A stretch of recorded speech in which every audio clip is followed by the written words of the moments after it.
All right. So today we're going to talk about insurance and just some techniques and more importantly, some questions. Conversation starters. Now, obviously, you guys have all the scripts. You have all the YouTube videos. There's so much content on our YouTube channel that goes through every part of the presentation, getting commitments, going through the insurance quadrant, the introduction, the transitions. I'm just going to give you, a few years ago, I did something. I would study what the whole life and cash value agents were doing. And I kind of prepared. I read different books written by cash value life insurance agents, and it was fascinating. Obviously, yes, we don't agree with any of the things that they do. But if you think about it, somebody can go into a household where the money is tight and sell them. And this is not, I'm not saying that there's anything good about this. All right. I'm saying we can learn from it. That's all I'm saying. All right. So I want to be very clear about that because it's unethical. It's immoral. But somebody can go into a household and sell a policy to somebody that's where they're underinsured and they're over premium. They're paying too much. And this is a family that's on a tight budget, paying $200, $300, $400 a month. And we're having trouble selling term insurance in terms of cost, the cheapest deal in town. 50, 60 bucks a month per person, $70 per person. A young person, sometimes it's $25, $30 a month for a couple hundred. It's basically free. And we're having trouble. And so I studied some of their techniques and I learned from it. And then obviously I put our spin on it. I'm not going to go long today. And I've kind of created maybe 4 or 5 weeks, maybe 4, not 5 weeks that we're going to go through these things, kind of do a little insurance class. And we'll be able to, I think, for life insurance awareness or whatever it is. I'll go through this for the next couple Fridays. All right. So I went over this on my Monday meeting with my base shop. When they think they know the answers, change the questions. All right. When someone can give you an answer and they're so confident, sometimes you have to change the question. Sometimes you have to come up with a new question. Sometimes you have to give your client a different perspective so they see something differently. You can't talk over people. You can't repeat yourself. Sometimes they don't understand it. And you saying it louder or saying it again, it doesn't matter. You have to change the question. That's the most important thing that I'm going to teach you today. And so sometimes you have to ask a question a different way. Because just because you understand it in your mind doesn't mean that they do. All right. And remember this when I go through this. Our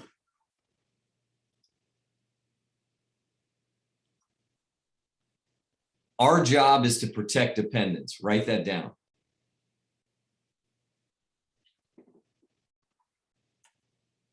Our job is to protect dependents.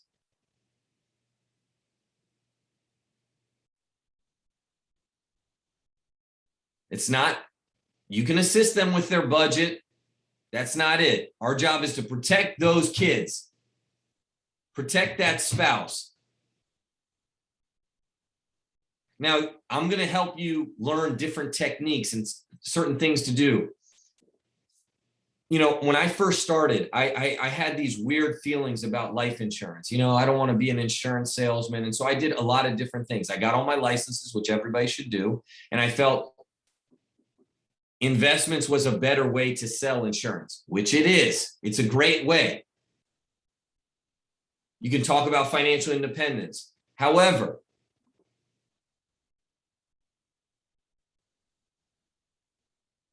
sometimes you just got to talk about protecting that family. And it's an uncomfortable conversation, And like I said, I'm going to teach you some tips and tricks on how to navigate it.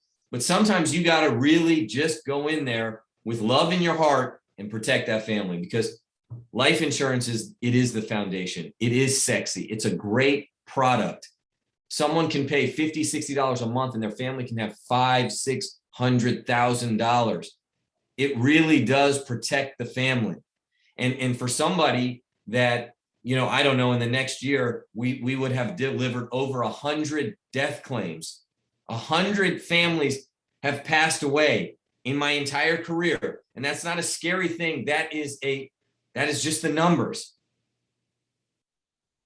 Old, young, sick, healthy, car accident, drug overdose, suicide, everything you could imagine, COVID, every single thing. Aneurysm. You just see, man, you just see it, right? And just, I did this training a few weeks ago. Hai was with me. It was Hai's client. We're doing the appointment and we're talking, and the client gets somber and says her husband had passed away less than a year ago. I think it was less than 6 months ago. Says, I'm still mad at my husband because he didn't have life insurance. And this is a client that has over $500,000 and a paid off home and an adult child. And we're sitting down with families. They have infant children. They have the definition of dependence, young kids, and they have cable TV. They have Netflix. They have HBO Max. They have Apple TV. They have, all the shoes in their closet. They got Gucci. They got Louis. I mean it. They got all of it. And they're not spending 1% of their income to protect their family.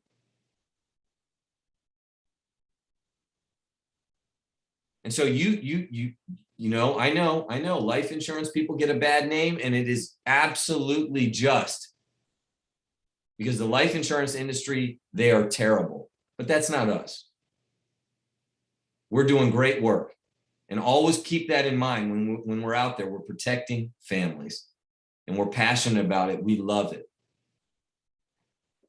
Because if you have that, man, all these techniques are just, they're gravy on top. If you have a passion and love for helping people, and then in combination with the techniques, you got a license to print money, man. You're going to be earning so much because we have a noble cause and we're doing what's right. All right. So I want you to always understand that going in.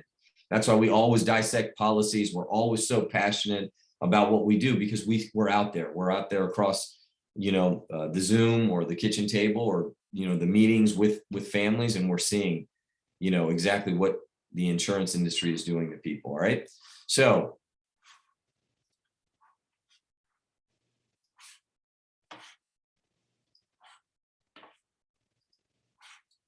like I said, you already have questions. I'm just going to give you different ones. I'll send this out to our thread. You can look at these.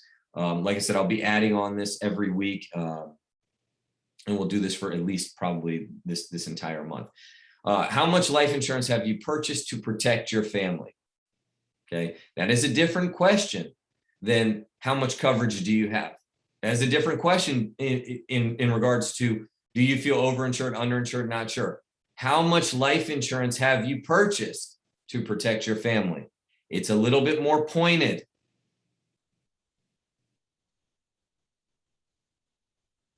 If you knew your family would be protected if something were to happen to you, how would you feel?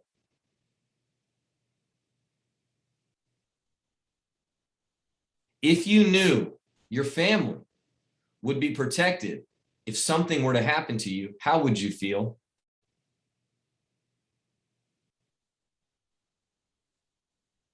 What is your attitude about life insurance? Say, for example, when would I use a question like that? Say I'm going through my presentation and I'm getting some sort of resistance to the concept of life insurance, which we get a lot. They want to dismiss it. They want to treat it as a luxury. And you sometimes just ask them, what's your attitude about life insurance? You know why this is also a good question? Because if they're feeling a certain way, I don't believe in life insurance. Many of them, when they say it out loud, they're not going to say it. They're not going to say they don't believe in life insurance. They're definitely not going to say it. We're not definitely. It's something else to say it in front of their spouse.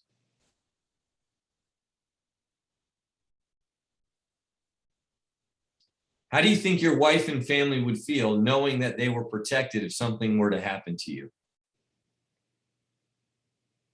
How do you think your wife and family would feel knowing they were protected if something were to happen to you?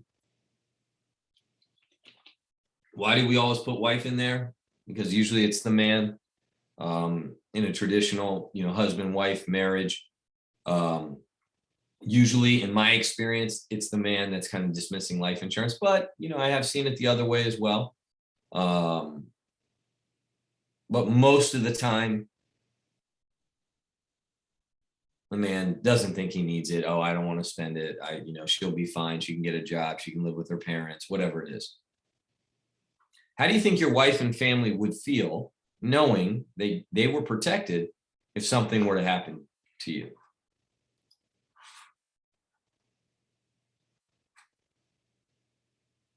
How important is it to you that your family has enough money to live on if something were to happen to you? How important is it to you that your family has enough money to live on if something were to happen to you?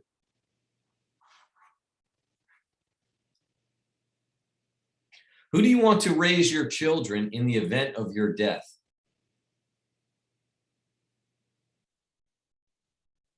Will they be able to do it without additional money?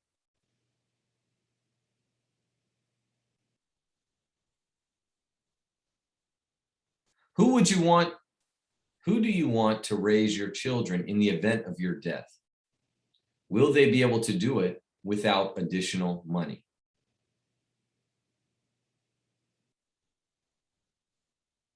What would your family's life be like if you weren't around? These are open-ended questions where you have to engage dialogue. Now, a lot of you guys know this about me.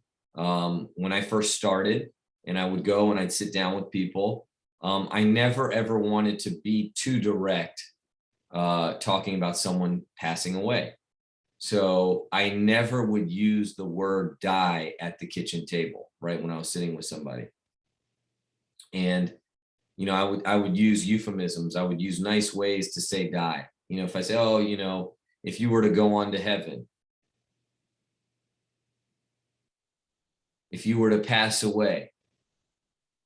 And I don't think, you should emphasize the word die and yell it or, scowl when you say it. And I'm being serious. You can kind of even quietly say it.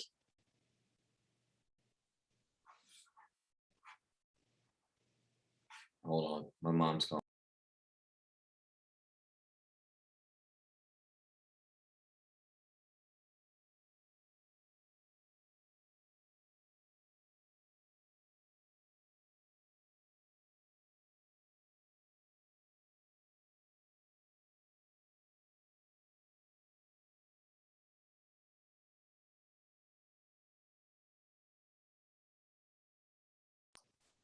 Okay, sorry about that.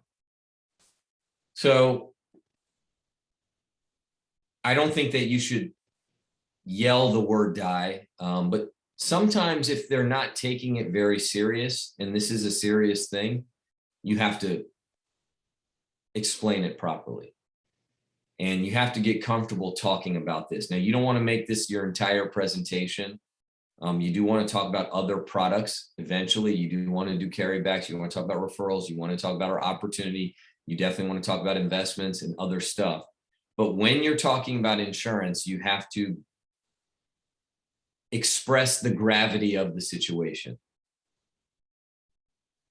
because it's happening more and more often that we're sitting down with families, and by the time we get back, they're uninsurable, and God forbid, but sometimes it's happened, they have passed away. So when we say these things, yes, in the beginning it was a technique, but now, unfortunately, it happens. It happens. And it's happened to me personally. Many times people uninsurable before we get back, and then a few times they've actually passed away before we've been able to get a carry back. So you just want to stress the importance so you can feel like, hey, I've done my part.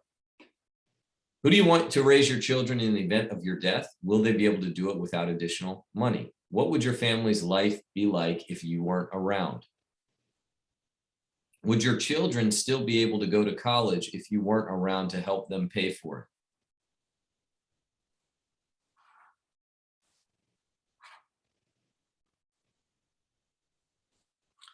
If you died, this is a great question. If you died, which of the following items would concern your spouse the most? Funeral costs, unforeseen expenses, mortgage or rent, college costs, income for your family.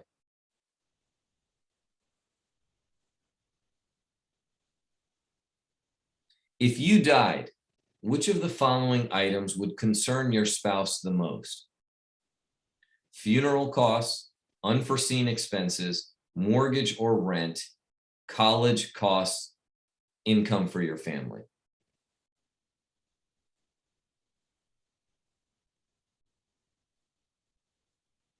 Now that's a variation of our DIME, of our theory of decreasing responsibility. But, I mean, think about that. People don't want to think about it, but if you say that to somebody, it's like, man, all of them. Like, I got to have something. I got to have something in place. Man, I'm already feeling overwhelmed, and I'm just thinking about this. Because, see, our tendency is always to put our head in the sand and not think about real stuff. But always remember this.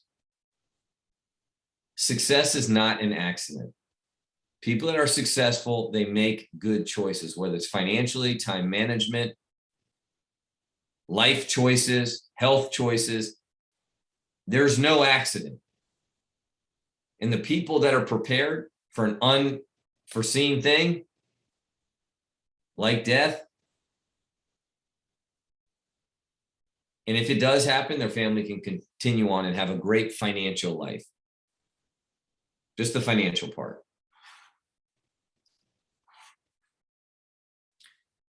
Love this question too. If you are sincerely interested in protecting your family, when do you think is a good time to start?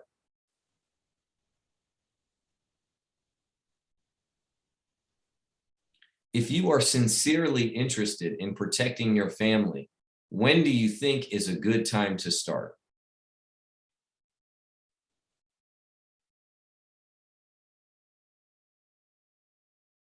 Now, obviously, you can insert anything there. If you're sincerely interested in retiring, when do you think is a good time to start?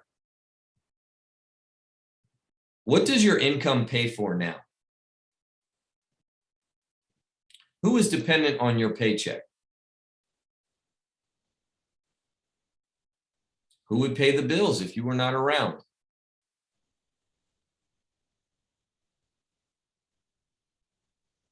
Who would take care of the children while your spouse is at work? That's a great question on why even a non-working, right, a non-income producing spouse needs protection. So something happens and you have to go to work, you may need help. Love this question too. When you need more life insurance in the future, what if you can't get it because your health has changed? When you need more life insurance in the future, what if you can't get it because your health has changed? That puts a great sense of urgency. Hey, we're here. Let's apply. Get as much as you need now. It's the cheapest it's ever going to be today.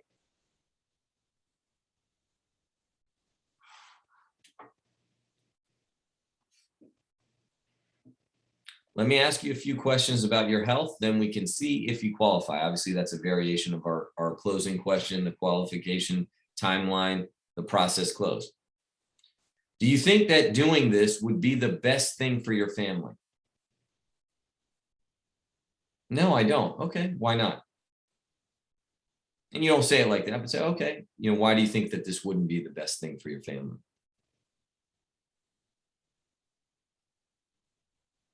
Can you think of any reason aside from cost that you shouldn't have this right now? This is a great technique. Okay. Most of the time, people just don't want to pay for life insurance. And so you have to always isolate the cost. You can use questions like this. Can you think of any reason aside from cost that you shouldn't have this right now? No, it's just the cost. I know I need this. I know this would be good. I know if I died, my family would need money. It's just the cost. You can ask questions like this. If it were free, if it were no cost at all, if the life insurance was zero, you would take it, right? Of course I would. Yeah, because you see the value in it. So now it's a matter of showing them the cost per value. What do I mean by that? That you're spending other money in other places that are not as important as insurance. We've already discussed that you're wasting between both of you $20 to $30 a day. That's $500 to $1,000 a month.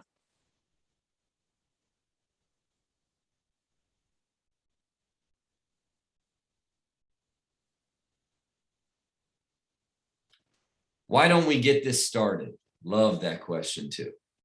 Why don't we get this started? Then they got to explain it. Why don't we get this started? Does this meet your protection needs? Does it fit within your budget? Let's move forward with this. Many times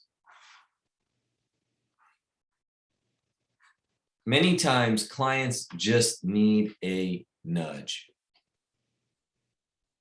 They just need a little push, man.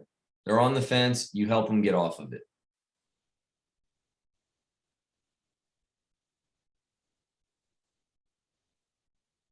Why don't we get this started? Let's move forward with this.